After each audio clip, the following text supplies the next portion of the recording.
that the actions that took place today were in response to British military action abroad. Specifically, British military presence in Afghanistan, one is assuming. For a lot of viewers watching this tonight, all they will see is British troops going over there trying to make things better. What is it that is so annoying, that creates so much anger within a section of Muslim society? Firstly, it's not just Afghanistan. British policy across the Muslim world has been appalling, and that's a polite way of saying it. Thousands upon thousands of people have been killed due to this policy. Millions lived under tyrants and dictators who often British policy backed. So it's across the board. But if we focus on Afghanistan, occupying, bombing a foreign country is hardly something, we can hardly argue that we're helping them. Yeah, I understand the government's going to spin it that way, but that's not how it's seen amongst the Muslim community, and it's definitely not seen by these people who are carrying out these attacks. So until we be honest with ourselves and say that this policy has to be more ethical, better, and we have a debate about it, all we're doing is condemning it, acting tough on television. The government, going to have this Cobra meeting and say how awful and evil it is, mark my words, and then Muslim organisations are going to come up here and say how bad it is and condemn it, and nothing will change because the government can't admit that it's their policy that's driving the anger, and the Muslim organisations won't admit that they're doing absolutely nothing about their own youth taking to this type of action, because they won't teach them the democratic way of bringing change in this country. But to be clear, there is absolutely nothing that justifies this kind of murder in the name of some kind of retribution explaining for some British foreign policy. Of course not. But you have to explain it to understand it, to be able to stop it. And there's the problem. The problem is that as soon as you start to explain it, and the British public need to understand, okay, well, here's the problem, then they can try to solve it. As long as we say it's nothing to do with foreign policy and just focus on the condemnation, the good speeches, then you're always in this trap, because the British public are always going to say, well, why did it happen?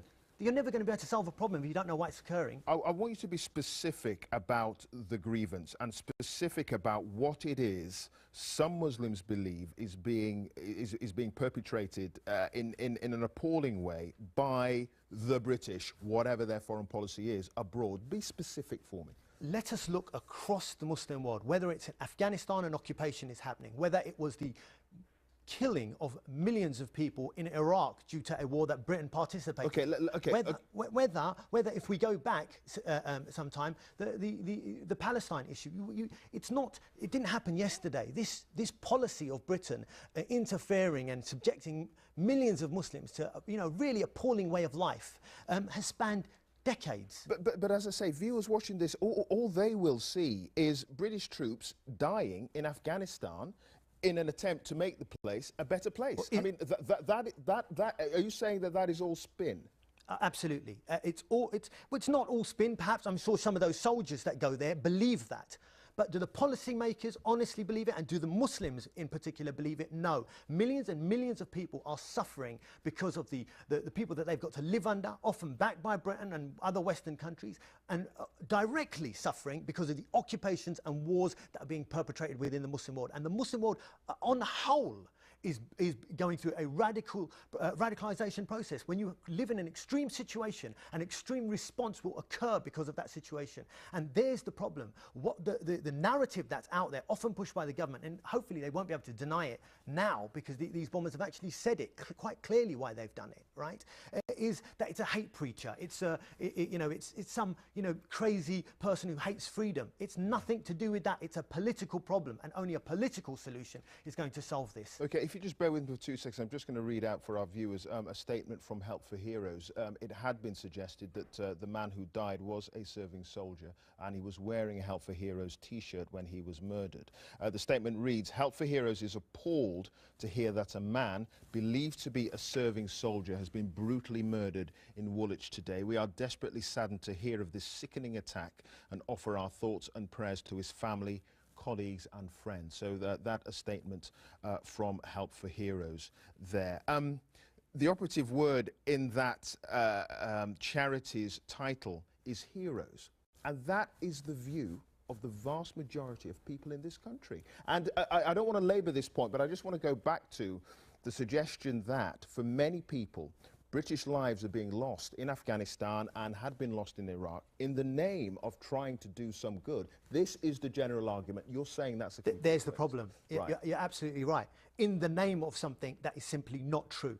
The people in Afghanistan don't want the British troops there. The people across the Muslim world do not want the interference of the Western world interfering in their countries, and they have suffered statistically across the board. Millions of lives have been lost, and their lives have been ruined because of the policies of our government and other governments in the Western world. And at some point, that anger and frustration is going to boil over, and you can see that not just in Britain, but in America, in the bombings in Boston, and across the attacks happening right around the world. And we've got to somehow grasp the bull by the horns and say, when are we going to have a serious debate about an ethical foreign policy? If you were to oppress any community in the whole world, whether it was the black community, they would at some point start to radicalize, and some of them would take extreme action. The Muslims are not an aberration in history. They are acting exactly the way other communities have acted before. The only difference is that the government is claiming that it's nothing to do with them, and so the British public are in the dark as to why this is happening. They hate the Muslims because they believe it's an irrational response, and I'm saying it's an evil response, no doubt about it. It should be condemned, no doubt about it, but it is to be expected. Okay. Asghar Bukhari, it's great to have you, and thanks very much Pleasure. indeed for joining us. Thank you.